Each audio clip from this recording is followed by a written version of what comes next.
First of all, thank you, Dave, for making the time this morning. So for anybody who I'm doesn't glad. know, I'd be Dave failing is that the one. Dave is the owner of CrossFit Insanity. They have been open 10 plus years, which in and of itself is a huge accomplishment. He and his affiliate, his community, they follow CrossFit Linchpin for their affiliate programming, which I'm honored to obviously have a 10-year affiliate as part of our network as well. And while that's cool, I just thought, I mean, somebody who's been a 10-year affiliate, who's been coaching as long as you have, I just wanted to get you some exposure to the world and kind of pick your brain to hopefully maybe make some other folks out there who are earlier on in their training journey better at what they do, because you can't buy experience, right? You got to live it and you got to make the mistakes and figure it out. So first of all, when you and I were talking the other day, one of my first questions always to affiliate owners is whether or not their gym is their full-time gig that supports their wife and their life, and it's always a mixed answer. And you said that yes, not only is it that, but you're pulling that off in California, which is not an easy place to do that. So could you give us a little background of your journey from first getting into personal training to now owning your own business? Um, yeah, I mean, I started off obviously as a personal trainer at 24 Hour Fitness years ago. I think it was in like 1997.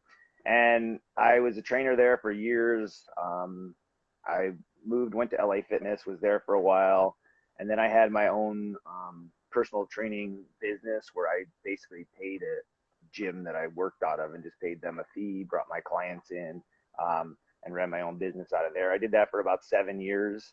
Um, and that's kind of where I started bringing in CrossFit into it. And then I kind of looked from there. I was like, well, I'm paying them, so much money every month. And I had a buddy that was doing the same thing. So we're like, if we put that together, we can get our own facility and start doing what we want rather than kind of sharing all this equipment with other people. And then we decided to open a CrossFit gym in 2010. So And that's didn't kind you of the say short version. and didn't you say when you were doing personal individual training in those other fitness facilities that you started sprinkling in CrossFit and that really helped with a lot of retention? You kind of said you weren't the best salesman out there. Yeah, I mean, so when I was at 24 Hour Fitness, I could never sell. I mean, I couldn't go up to people and try and sell them stuff, but every time I had clients, I could get them results, and basically hold on to them. So my manager would always just give me clients. So I always had a full stack of clients because I would always re-sign them. So they were just happy that I could maintain them. So yeah, it was. I mean, I wasn't the best salesman at all, going into CrossFit, and then when I started doing my personal training on the side, like my own business outside of LA Fitness and 24 Hour Fitness, it was I started doing kind of like CrossFit-esque workouts. So I didn't know what CrossFit was, but I have a degree in exercise physiology, and I'm a certified strength and conditioning specialist as well. So I kind of was like, I can do this. So I was like, I'd have people do like, leg press. They jump on the leg press. They do like 15 reps, and then they go run around the parking lot, do 2 laps around the parking lot, come in, do some burpees, jump back on the leg press. So I was pretty much Nice. doing CrossFit, but adding in like weight machines. Right. Um, so it was like I was using the machines, but doing like multiple kind of circuits of like WOD with machines. And my buddy was like, well, why don't you just go do CrossFit? And I was like, I'm kind of good. I know I'm I have my CSCS. I've done kind of strength and conditioning. I kind of understand this stuff. So finally he got me to go because we wanted to open up a gym. So I'm like, okay, if I want to open a gym, I have to get certified. Right. So I went for the class. I believe it was like 2009. And then literally I went in there and I'm like, that is the best thing I've ever done. I sent my wife the next week later. So I like called up and I'm like, I got her on the next one and I sent her to go too. After I did it, I'm like, this is out of all the things I've done through my kines degree, taking my CSCS, I was like, really kind of explained CrossFit was the best thing that I've ever seen, kind of summed it up into what I was doing. So, We could go down a totally different rabbit hole, which we won't, but you're so right, because that's one of the, and you've got the credentials from academia that you entered the level one seminar with, which, I saw plenty of similar people like yourselves when I was running level one seminars. And most of them had the exact same response that you did, was initially they walked in with a bit of, okay, this is only 2 days. What could we possibly cover in 2 days? Blah, blah. And then at the end, like, wow, like it is a informative, all the fluff has been removed and just the essential, amazing nuggets of information are presented. And that level one course is definitely a powerful deal if no one's ever been. Do you remember who your instructors were at all? I actually remember one of them because she won the games was Jolie Gentry. Oh, no, yeah, okay, way back in the day, yeah. Yeah. Oh, very cool. Okay. You know, and when we chatted the first time as well, as soon as I saw the name of your affiliate, I was incredibly jealous. It's just such a cool name, CrossFit Insanity, and I knew before I even knew that you were a 10-year affiliate that you must have been around a really long time, because there is no way somebody would not have snatched up that name years and years and years ago. Uh, and what kind of led you to picking CrossFit Insanity? Well, actually, it's funny because we got slack for it in the beginning. It was just like people were like, "Oh, did you pick the last of the names?" Like there were some articles out there that kind of had read some stuff, made me feel bad at first. I'm like, "What?" Like, but Ridiculous. basically, yeah, I mean, but basically, it came across my clients. I mean, when I was training and I was doing all this stuff. Once I got to level one, and I took out the machines, and then I started kind of doing regular CrossFit. And then my clients were just like, "This is insanity. What are you doing to us? Like, this is crazy." So when I came up with it, I just remember my clients being like, "This is insanity." Like, and I was like, "That's the perfect name." So that's basically how I I, came up with it. I think it's fantastic. And I think anybody who doesn't like the name is absolutely crazy. It just doesn't get how insane CrossFitters actually are. And one of the key reasons, like I said, to have you on here is ideally just to pass some knowledge to folks who maybe are beginning their journey. Because in my humble opinion anyway, you can have it's great to have a wonderful gym and to have square footage and to have the cool equipment. I mean, that's all part of it, and some good trainers, and you obviously got to have good programming. You're not going to get results, but you could have all of that, but not have a sense of community, and therefore you could fail. And it doesn't matter how pretty your space is. And when you were telling me when we first talked, what really struck me about you was, instead of talking about yourself, which is easy for people to do, you talked about your community and your members, and you bragged on them. And I thought that's really cool, and this guy gets it, quite frankly. And you mentioned everything from, you had members start a GoFundMe for your gym during COVID when times were tough. You had members support other members that had cancer. I mean, all kinds of crazy, awesome stories that were indicative to me that you don't just have a gym, that you've got a community. And that's one of those unscientific things that's tough to measure, but when you see it. And I think it's one of the most important things that a CrossFit gym needs, is a great sense of community. And so I'm curious, as much as a tough subject of that can be to define, how do you think you can build or foster a strong community in a CrossFit gym? Um, so I mean, this has been a lifelong endeavor for me. I mean, I've been training since I was 19, but I think really I think it is, first off, it's really just caring about your members, knowing that going into this, you're not going into it to necessarily make money. I mean, in the end, you do, but you have to go into it caring about people. So, the events, I mean, like we throw events. I mean, we have beach days. We've done everything from like cornhole tournaments at our gym to, I mean, we have a beach day every year. We throw big Christmas parties every year. So it's just, I think it's events. I mean, when we've gone to competitions and we try and get everybody to come. I mean, we've been at the competitions with 30 or 40, 50 people coming and like supporting. I mean, I've had 15 to 20 athletes competing at local competitions, and everybody will come out to support them. But I think it's the community as well. I always have to say it's my people. I mean, it's kind of funny. I have members that will sell my gym when people walk in the door, like I can walk away and they'll be like, this is awesome. And they'll tell them their experience. And like, it's been a lot of times where I don't even have to sell anybody anything. Like I'll walk up and they're like, okay, I want to sign up because they talked to one of my members. So, but I mean, I think it really starts with caring about the people that you train. I mean, I've always done this and I've gotten slack for it, but there's a lot of times where I've given way more than the time. You know, people always ask me for Hmm. help and it's not like, oh, hey, well, you got to buy some training. It's like I put in the time to help them because I really want to see people succeed, um, whether it's in CrossFit or competition or just losing weight or nutrition. I mean, I tend to kind of give as much as I can to help people out.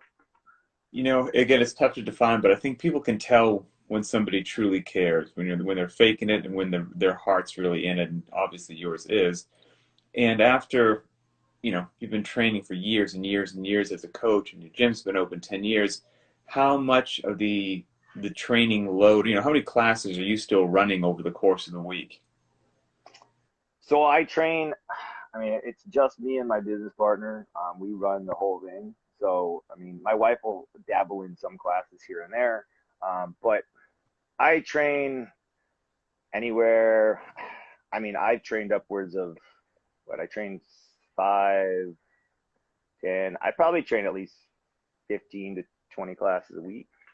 I mean, That was one of the things that kind of blew me away when we were chatting. I'm like, 10-year-old affiliate established. I'm like, I figured you'd have this staff of trainers, and you're like, no, it's basically just me and my training partner. We run all the classes. I was like, holy cow, which seems exhausting to me, but also in the same breath, that gives you such an amazing ability to be invested with the community, to be personally involved in everything that happens, and to make sure that the culture and the community stay exactly on the track that you want it to be on.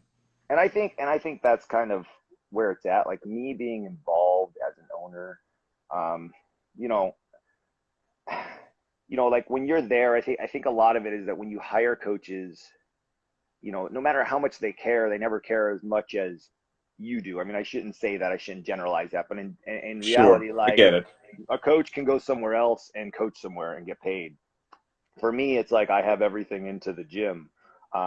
So it's hard. I mean, I've had coaches. I've had good coaches at the gym. I mean, up until COVID, we had a coach who was a great coach. I mean, he'd only coach like a couple hours a week. I mean, he coached like 6 hours Hmm. a week and cover some classes. But I definitely think being present in the gym as an owner makes a big difference. I mean, talking to people, being there, um, just after class, like I spend a half hour minute talking to people, talking about their diets or talking about their movements or trying to help them just because I'm there. It's not like, oh, class is over. Okay, I'm gonna Right. go. Go hit the bricks. Exactly. Yes, So, it's not a typical 9 to 5 job, that's for sure. So you are so involved, you are so invested, you've been doing that for so long. So now, you know, we've got maybe some new people looking to very much go down the same path that you've been on and you've done quite well at. So what would be your top three kind of lessons learned or things that now looking back, you're like, man, I wish I knew these few things when I was younger and first started the gym instead of having to learn them the hard way. I mean, that's a hard question. I mean, I know we had spoke the other day and you asked me that, and I'm like, that's very hard. I mean, at the end of the day, I've worked a successful gym. So it's obviously worked out. I've done some things right. The one thing I would tell people starting out is, I mean, I start small. I mean, that's my kind of biggest thing is too many people want to have the big gym, have this like have coaches, tons of coaches, make a bunch of money. But at the end of the day, it's kind of like we actually, I didn't cover this, but we moved once. So we got our first facility, and we moved once 6 months into our, um, Okay, and literally I've been in the same facility for the past 9.5 years or 10 years now. Because nice. we're over a 10-year affiliate. So it's been 10 years, because we would have been 10 years in November. So at this facility, we've been in there for 10 years. And people have asked me, like, why don't you expand? And I'm like, my numbers go up, my numbers go down. But at the end of the day, I'm like, I don't want to lose the gym. I don't want to go too big and put Mm-hmm. too much in to where, like COVID hits and then all of a sudden I can't afford my rent or Right. something comes up. So, I mean, I always say start small with it. I mean, and even like to me, I've always said I'd rather open up another location versus a bigger facility because it's always Mm. easier to shut down a second location than it is to kind of go smaller once you're a big, huge facility. So, I mean, that's the Yeah. hard part. I've been to where I've wanted to expand, but I feel like in order for me to expand, I would have had to have certain numbers for certain periods of time. Um, and even then, like those numbers drop off. I mean, if I would have had a bigger facility, I think I would have lost things during COVID. Um, so, Mm-hmm. because also having that smaller gym, I think breeds a good community, a nice tight community by not having just that, okay, the owners don't know who you are. You walk in, you check Right. in, and nobody knows who you are. Um, so, I mean, I think that kind of helps out a lot. So I think starting small is a definitely something that you should do if you're looking into starting a gym. um, You can always expand from there. yeah. I mean, I would definitely say too, like for me, it's kind of like you said, like the nice new briny shiny equipment. I think that you also got to start simple, like choosing your equipment wisely. Like I've always, I made a mistake when I first started. It was like, okay, I think I bought like 4 GHDs and like I was like, and I'm like, I never use these things, right? Like Uh-huh. they're great. It's a great tool, but for the average person, like teaching them how to really use them, they wind up hurting themselves more than benefiting from them. Right now, don't get me wrong, I have them, but I didn't need as many as I got.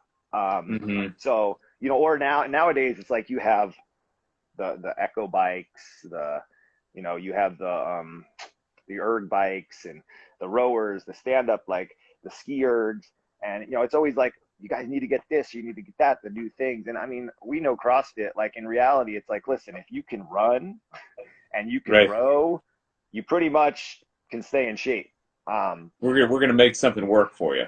exactly. So I think spending a lot on that, and kind of mitigating like your equipment to just get started and start making money, is important. Like people always think, I need the nice colored bumpers, I need a nice shiny stuff. And I think now with CrossFit, since when I started, I mean, back in 2008 and 2009, I mean, this, like the gyms were just like, it was just a garage gym with like some rubber bumpers. And it's like now you have like, oh, the nice brine, you got to have the colored plates and you got to have all this.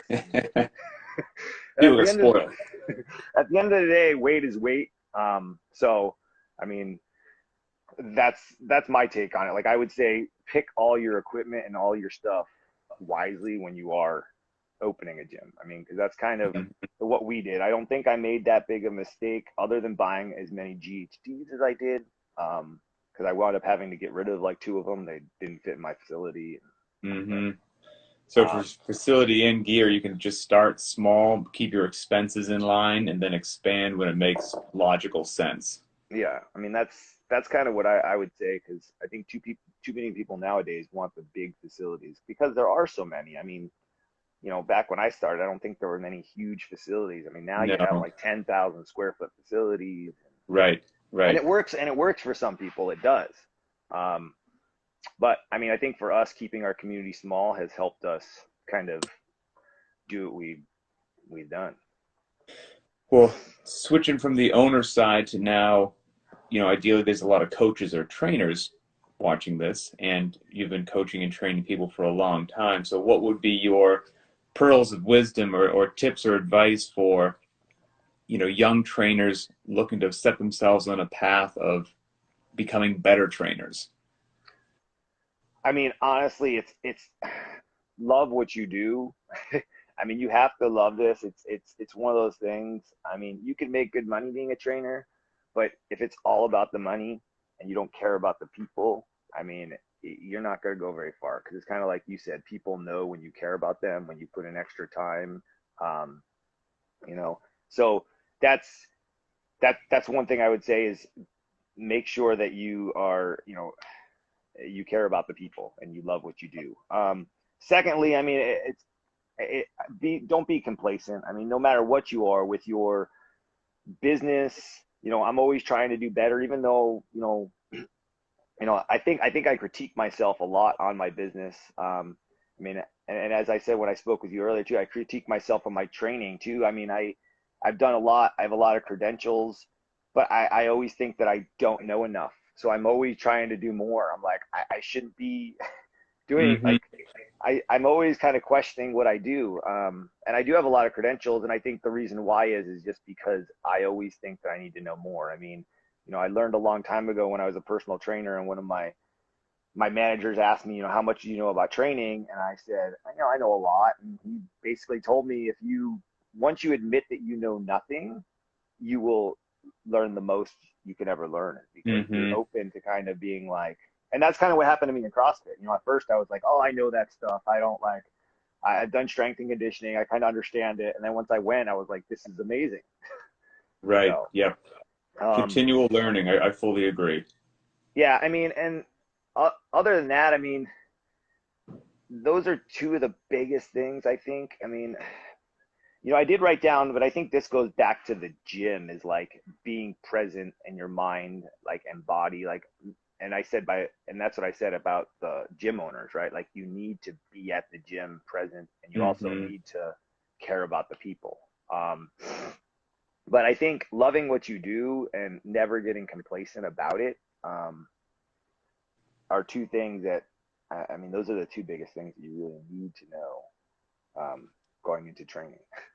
I would 100% agree. I think the learning needs to continue for as long as that you're in the game, and you will be worlds ahead of other people who let their ego get in the way and figured, I know everything. I can just stop learning right now. I think that's a dangerous place to be. But Dave, I appreciate it, man. I appreciate you, being a part of what we're going on, letting us be a part of your community there, you sharing your knowledge. And for anybody watching this, maybe they're traveling or know somebody in your area looking for a gym, let everybody know, where can they find you? Where are you located? What's your, website, the whole nine yards? So I mean, we are in Southern California. We're in Irvine, California, basically right by John Wayne Airport. Our Instagram is CrossFit Insanity. You can check us there. You can check us out on Facebook or CrossFit Insanity. And then our website, obviously, CrossFitInsanity.com. I mean, it's all under our CrossFit Insanity name, so you can find us anywhere around there. Um, but yeah, I mean, if anybody's out there that wants to drop in, you're always welcome to drop in. Come check out a class. Do some of the linchpin workouts. Well, it'll be a good time in that California sun. But once again, I really appreciate you making it happen, and I wish you nothing but the best for you and your members. And we'll talk soon, I'm sure. Yes, I appreciate you having me on. Thank you very much. You got it. Have a I, good and day, I got brother. and I gotta do a quick Oh, shout out to all my go ahead. members. I Go do, ahead. because I know we talked about this, and the one thing I didn't cover, I do got to shout out to all my members, because as I did say, they did help us. I mean, last year I thought we were gonna shut down. Everybody kind of stayed with us, and as we didn't get the cover, but they have covered everything. I mean, I've seen members get married to passing away. But they've all been there. I mean, we've had charity events for all sorts of stuff, from cancers, um, raising money for my members with cancer, people donating artwork and selling artwork to give to members that needed treatments. Um, um, and my business partner, who actually was the Leukemia Lymphoma Society Man of the Year, we raised, I think, $60,000 or $70,000 in 2017, for the Leukemia Lymphoma Society.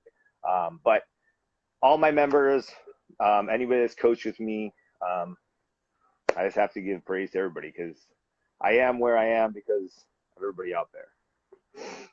I think that So is absolutely the sentiments that make a good affiliate, and that's probably why your guys are finding the success that you are. And that's a perfect thing to end on. Thank the members. So again, thanks to you, thanks to your members, and keep doing what you're doing. well, thank you for having me, and hopefully we'll talk soon. Have a good day. Talk to you later. All right, bye.